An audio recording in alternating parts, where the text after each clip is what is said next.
Tell me how this makes sense. I'm working on a project and somebody, we'll just say somebody black, we'll just go there. They see you working on a project and they're like, oh man, you got to include me. So you include them. And you have other projects that you could be doing, okay?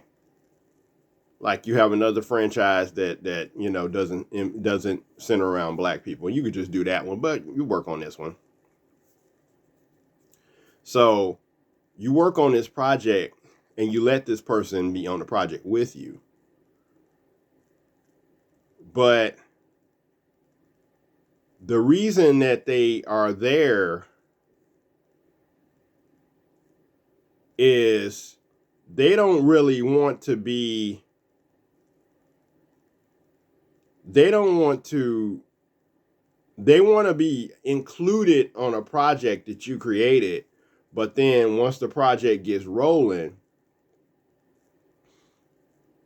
and they meet the people, basically they meet the white producers or the white directors or whatever.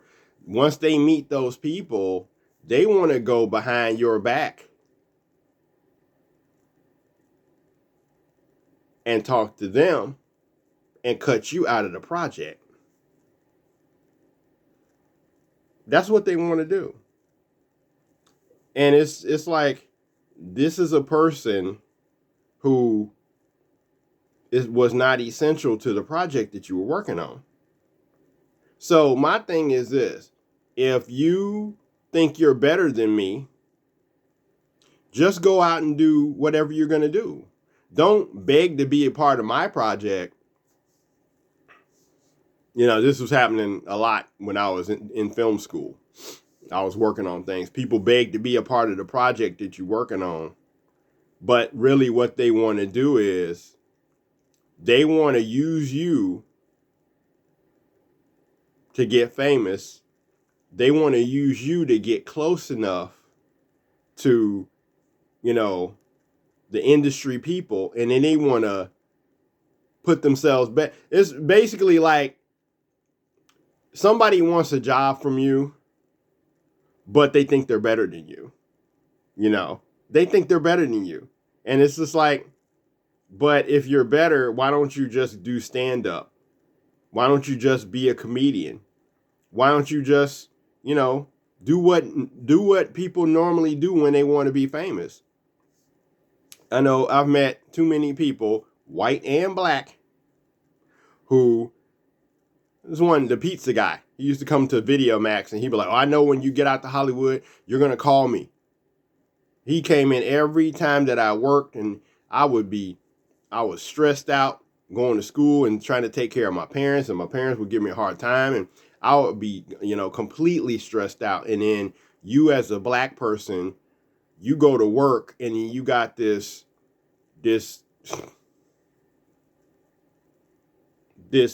pizza guy who doesn't understand your problems, and they're giving you shit talking about, oh yeah, I could sue you for slander. And it's like, people act like I don't have any problems. They see me like I'm a genie or something. Oh, bond exists to make us rich.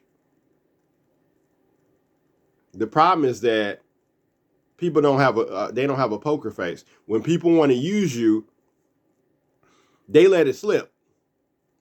You know, before they want to be all buddy buddy with you, but then when they think that you're not going to be successful anymore, then they start showing their true face. And they start working against you, you know, when you're not around. They do things, you know, to fuck up things that you had set up. They do that when you're not around. You come back and like, what the fuck? What just happened? You know? Oh, I told so-and-so this and that and the other thing. It's like, fuck you do that for? But the thing about it is, let's be real. I created Soundman and Duck Girl. I can go either way. I could work on Sound Man and have the characters be in America and have really the black characters in the story are all his relatives. Sound Man is the youngest of nine siblings. Then I have Duck Girl and Crane. Duck Girl lives in Luggnagg. Crane lives in Tokyo. And it's like, it's obvious which one people are going to think is cooler. But it's funny how when people see you working on something and they find out about it, they're like, oh man, I want to be in the movie.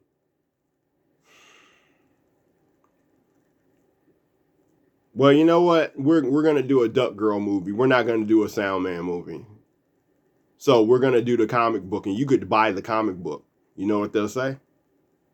Oh, fuck that. I ain't buying no fucking comic book.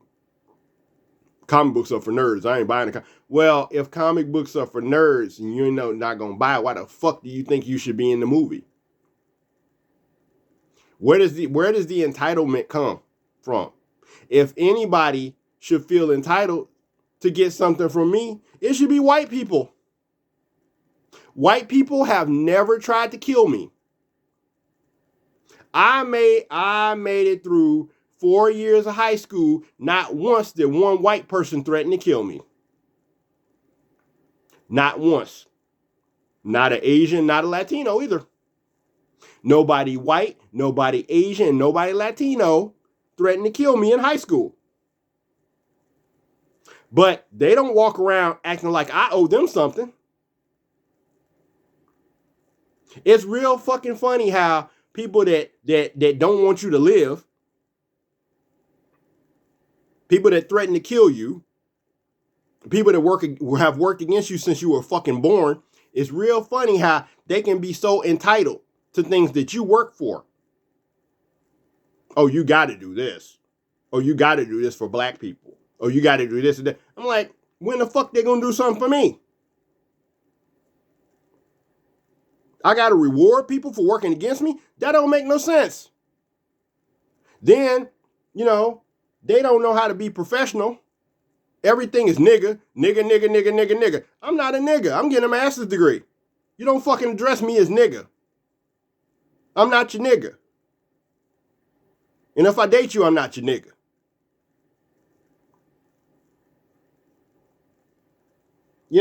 It's I would say it's sad, but I don't have feelings like that. It's not sad. It is what it is. I just got everybody in the class just got a email from the professor, doctor. She's a doctor. She has a doctorate. But we'll say our professor, she sent everybody an email after the State of the Union. She's a white lady. She sent everybody an email after the State of the Union, and she's like, well, if anybody's having any kind of issues and stuff, any problems, basically she was saying like if you were depressed or whatever, if you need to take time for yourself or blah, blah, blah, if you have any problems, you can contact me, blah, blah, blah, blah, blah. Let that have been a black person. You depressed? What the fuck you depressed for? So fucking what? Everybody has problems. It's like somebody black will ask you, how was your day? Somebody black will ask you, how was your day? And you be like, well, this happened. Well, everybody's depressed. Everybody has problems. That's how black people treat you. White people don't do that. White people don't talk to you like that. Like I said, it's not sad. It just is what it is.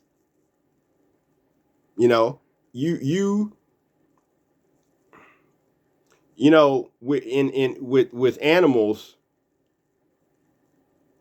you have the predators and you have the prey. Okay. With people, you have people that mind their own business, and you have people that don't. You have people that have a problem. Now, this isn't just black people, because there's some deranged white people like this too. They have a problem I know this started in high school, but this happens in an office too. There are black people and some white people. They have a problem with somebody minding their own business. Somebody comes to work, they're there to do their job and get paid and go home. You say good morning, they say good morning. You try to chit chat, they chit chat a little bit. You know, it's almost like what one of the Rat Pack said. You know, keep it light. I think it was Dean Martin. Dean Martin says something like, just keep it light, keep the conversation light. Don't get deep in it, just keep it light. But that's not enough for some coworkers. They don't want you to keep it light. They want to be all up in your business. And if you come to work sick, this is how deranged people are. You come to work sick, or you had a tragedy in your family, or you had some kind of emotional problem with your family or with a loved one, and you come to work and you're quiet, they get offended. Now, normally, I would say that's ghetto. But I've seen white people do this shit. I've seen white people do that. You come to work, or you're tired because, in my case, you have a medical condition. It's the end. If I feel like if y'all lining up to clock out, we're done. Once I see people line up, and they line up early to clock out. Okay, if I see people lining up to clock out, we're done for the day. So once I get in that line, I'm done with y'all. I don't want to hear nobody, what's wrong with you? The fuck you mean what's wrong with me? Why you so quiet? Bitch, it's time to clock out. Karen, it's time to clock out, Karen. Well, why do you have to... Bitch, get the fuck out of my face. I'm not your fucking boyfriend. Get the fuck out of my face. It's fucking time to go. It's time to go. Why are you all hyped up, energetic? Are you on coke or something? Maybe one of my coworkers is on coke. I don't know, but that shit ain't normal. And that shit ain't right, because you don't owe your coworkers anything. You are not in a relationship with them. Now I have to skew from the black issues to the women issues. I don't understand these women that come to work. They either have a problem with their man, they bring it to work and take it out on their coworkers, or they don't have no fucking man. And that's 80% of the women. 80% of the women in an office, they don't have a man. I'm not going to say they never had one, but they had one once upon a time, 40, 50 years ago. And then they want to talk to you because they're attracted to you, which is fine. They can be attracted to you. But you can be attracted to somebody, but, you at work. So you can't cop an attitude with a man at work and ask him 20 questions like, why you acting like that? Why am I being human? Standing here waiting to clock out? It's time to fucking go. What are you talking about? It's time to fucking go. I don't know about you, but I work all day. I work all day. I have a medical condition. I'm ready. I'm tired. I'm ready to go. I don't want to have no goddamn philosophical conversation with your ass. I don't know you. I don't want to know you. That's the problem with a lot of women in America. Dudes don't want to know your ass. We don't need you.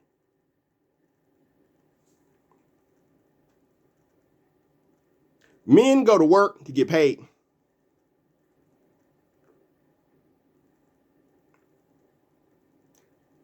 Most men go to work to get paid. They don't go to work to hook up. Now, sometimes you meet somebody at work. I have. And you kick it. You get along with them, whatever. But then the people at work that they're not dateable. These women asking you 20 questions. And the weird part about it is, with me, I would understand it more if it was just coming from black women. I done had Mexican women and white women cop attitude with me at work because I wasn't fucking their friend. They pissed off because I didn't fuck their friend. I thought we were here to work and get paid. Y'all turn this into goddamn high school. Or they don't like my attitude. I'm not your motherfucking boyfriend. I'm not your boyfriend. I don't want to date your ugly ass. I don't date ugly women. Or as Dad would say, troglodytes. I don't date troglodytes. I am a man. I come to work to work. If you didn't know that, this is business. All this other extra bullshit y'all got going. Oh, we gonna start back the birthday club. Yeah, but you're gonna cancel the birthday club when my birthday come up. Oh, we're gonna have a luncheon. Okay, fine. I'll bring you 1 pie this time, but not 3. People keep up all this bullshit that's unnecessary at work.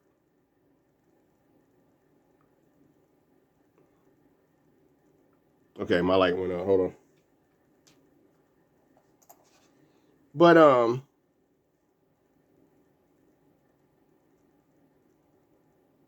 it's like, I don't know. It's like I'm a magnet for losers. I like they trying to make me the loser messiah or something. I'm responsible, but I don't understand that. And some of you, it's really sad when you work in an office and the women are the biggest geeks, not nerds. The dudes are nerds. The dudes know shit.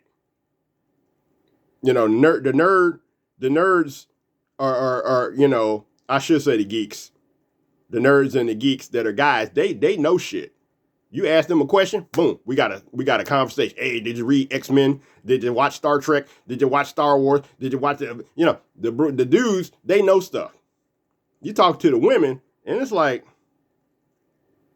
the biggest spastic dork in the office is a woman. How's that possible? How's that possible? Everything out of her mouth, it's like you should have been a dude.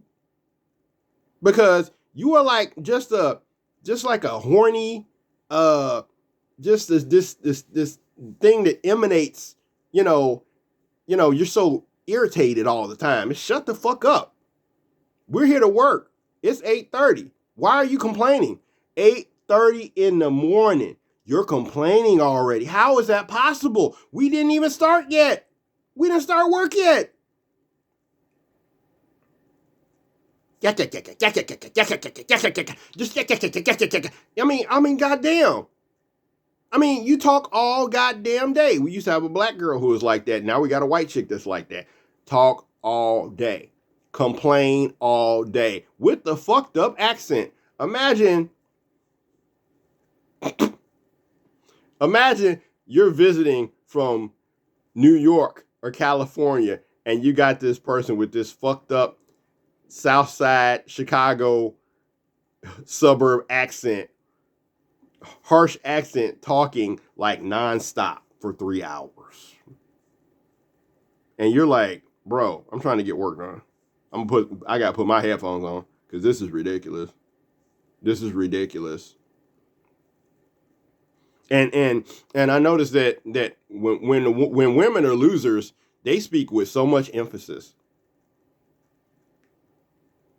That when they say things, it's always like extra emphasized. It's like, and then you listen to what they're talking about, like, they ain't talking about anything.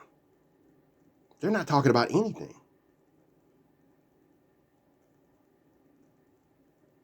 That's fucking strange. People, but yeah, these are people that, like I said, I would actually understand it better if it was coming from a black woman. But for you to be an ugly white woman that's like 60 years old and you talking to me like you're angry at me because I have no interest in talking to you or because I'm tired. I don't understand these women who work in an office. They act like everybody's supposed to be excited to see them. Like, no, we're men. We don't act like that. Oh my God, it's you. Oh, I couldn't wait to get back to work. No, fuck you. We're men. We don't act like that. That's stupid. That's bullshit. We don't act like that. Men don't do that. Even if a man did like you, they're not going to be coming up there acting all geeked and shit. That's stupid. No, we don't do that shit. Oh man, I wish there was like, I've always had a woman in the office that would defend me without my asking them to, and I really miss having those people there, because a woman would say something crazy to me, and that chick would jump up and like, "Why are you messing with Brian? Brian doesn't bother anybody. Why are you messing with him?" You know, had that. I've been so spoiled at work because there's always been that. They call it a work wife. Mine were really not work wives, because my work wives don't. My work wives don't actually act like that, but they do stuff behind the scene. I got work wives that are ninjas. They do shit behind the scene. But there's always been that chick that's like, "Why are you messing with Brian? Why don't you go back to your seat? Why don't you go sit down? Why don't you go away?" There's always been a chick that once other chick in the office come up to me talking crazy, there's been a chick to jump up to defend me. I miss that. And I mean, there's been so many situations like, damn, I wish so-and-so was here. Not that I want to see a fight break out, but just the simple fact that women will say shit to you if there's no other woman there to speak up against them. Because as a man, you don't fight women. You really don't need to argue with women because you're there to work. But there's always been women that argue with other women over things, and there have always been women who would speak up and say, why don't you leave him alone? He not bothering you. Leave him alone. Stop talking to him. There's always been women who did that for me, which was kind of funny. And now that it's gone, I appreciate that more, because it's just like some people, it's like, I shouldn't even have to talk to you. And I'm not being pompous, but no, it's like you're standing in line and this chick's like, "There's Brian with the pizza." I was like,